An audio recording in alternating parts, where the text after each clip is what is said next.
Okay mga kalog, ngayong araw ay gagawa na naman tayo ng panibagong video. Ito po ay steam chicken po. Ang gagawin lang natin, kung gusto nyo para mabilis ang diskarte, pakuluan nyo na po yung manok para hindi na kayo mahirapan. Tapos ipapasok nyo sa steamer ng 20 minutes to 30 minutes. Depende sa gagamitin yung steamer.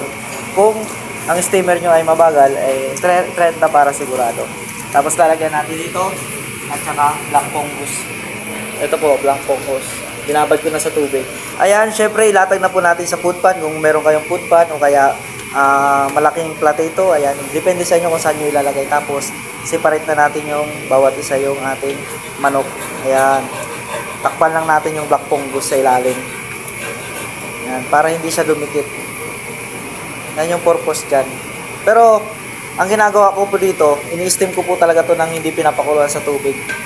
Dahil syempre nagra-rush tayo para maalaman nyo na pwedeng gawin to. Konting pakulo lang tapos i-steam natin.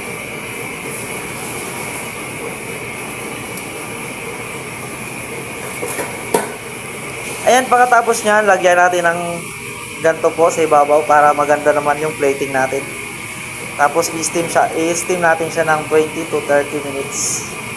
Abangan nyo po ang susunod na video natin. Kung nakikita nyo, umuusok pa siya galing sa steamer at saka lalagyan na natin ng spring onion para gumanda ang ating presentation. Ayan. Sunod dyan, babalian natin siya ng mantika.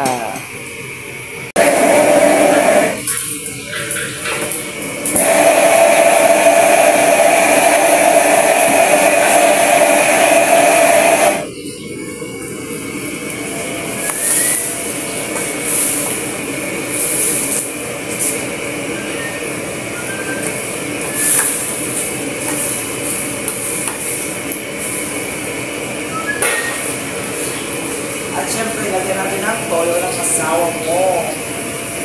Ayan. Ganyan lang natin.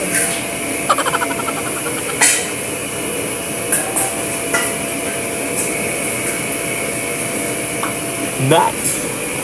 Ayan, bye-bye.